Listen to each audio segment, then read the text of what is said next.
मुझे पता है आप सभी को बजट से बहुत ज़्यादा उम्मीदें थीं, लेकिन उम्मीदों को तगड़ा झटका लगा है दोस्तों। बहुजनों को इस बजट में क्या मिला उसका मैं आज विस्तार से इस बजट का विश्लेषण करने वाला हूं। और जो लोग कूद रहे हैं कि 7 लाख तक की कमाई करने वालों को कोई टैक्स नहीं देना पड़ेगा, इसका भी विश्लेषण करूंगा। पूरे बजट का आज मैं विस्तार से विश्लेषण करने वाला हूं।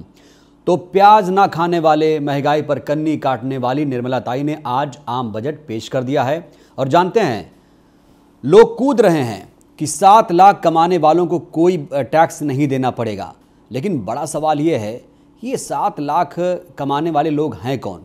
कितने ऐसे लोग हमारे भारत में जो 7 लाख रुपए हर साल कमा लेते हैं? जानते हैं 7 लाख कैसे कमाया जाता है? हर साल अगर आपकी सैलरी करीब 60,000 रुपये प्रति माह हो, तब आपको एक साल में 7 लाख रुपये आप इकट्ठा कर पाएंगे। और सुनिए, विरोधाभास आपको बताता हूं, विरोधाभास जानिए। कहा जा रहा है कि 80 करोड़ लोगों को मुफ्त में अनाज दे रही है सरकार। अब 125 करोड़ की आबादी में 80 करोड़ अलग कर दीजिए, कितने बचे? अब इसमें बचे आपके 55 करोड़। 55 करोड़ लोगों में से कितने ऐसे लोग हैं जो 60,000 रुपये प्रति माह कमाते होंगे? जानते हैं बजट में क्या कहा गया है? खिलौने खरीदिए, साइकिल खरीदिए, टीवी खरीदिए। टीवी आप खरीदते हैं कि नहीं खरीदते हैं? साइकिल खरीदते हैं? नहीं खरीदा है तो जाके खरीद लीजिए। और क्या खरीदना आपको? इलेक्ट्रिक गाड़ियां खरीदिए। चाइनीज़ कह रहे हैं खिलौना महंगा कर दिया गया, सिगरेट महंगी कर दी गई है। और 80 करोड़ को मुफ्त अनाज देने का एक बार फिर से ढिंढोरा पीटा जा रहा है। ये सरकार नहीं समझ पा रही है कि 80 करोड़ लोगों को अनाज देने का जब दावा करती है तो ये मान लेना चाहिए कि 80 करोड़ लोग बहुत ज़्यादा गरीब हैं।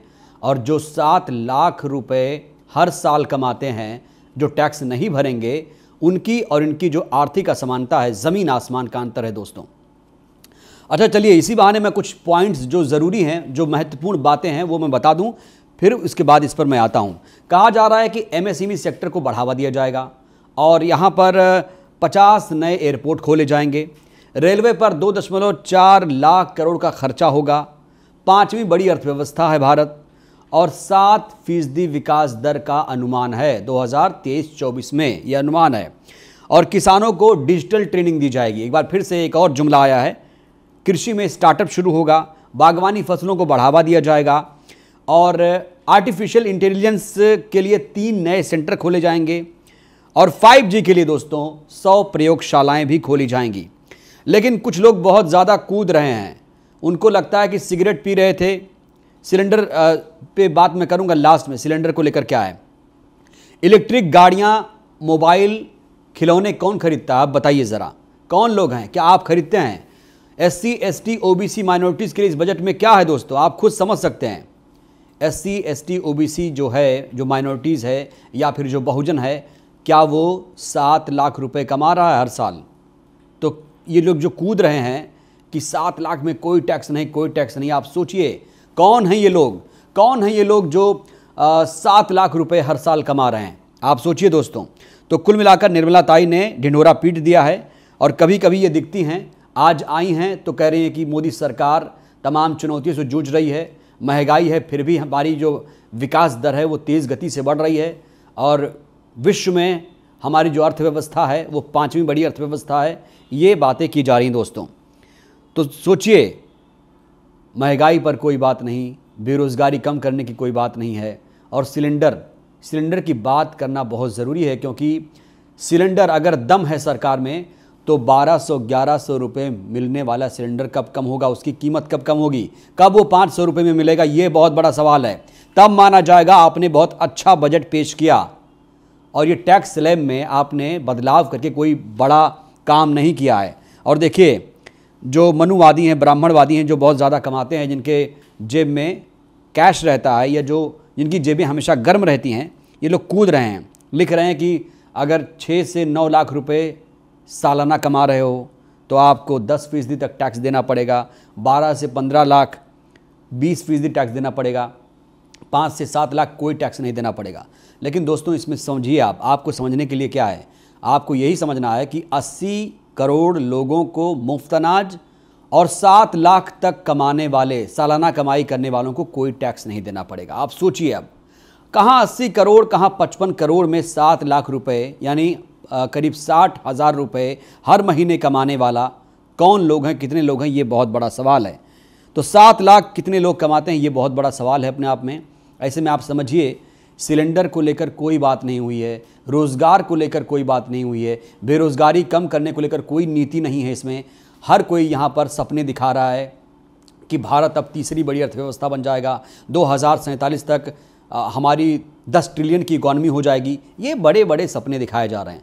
और 2000 देखिए दोस्तों, जब बजट आता है तो बताया जाता है कि आगे हम क्या करेंगे, हमारा लक्ष्य क्या होगा।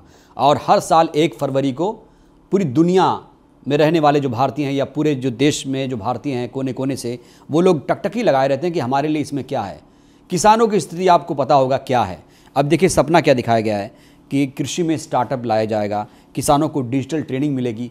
कितने ऐसे किसान हैं जो टेक्नोलॉजी से जुड़े हुए हैं, क्योंकि उन्हें ना तो खाद मिल रहा है, ना तो सिंचाई का पानी मिल रहा है, ना तो उन्हें बीज मिल पा रहा है। तो आप सोचिए ये कौन से किसान होंगे, चंद किसान होंगे, मुट्ठी भर किसान होंगे जिनके लिए ये ट्रेनिंग शुरू की जाएगी। बागवानी फसलों को बढ़ावा दिया जाएगा।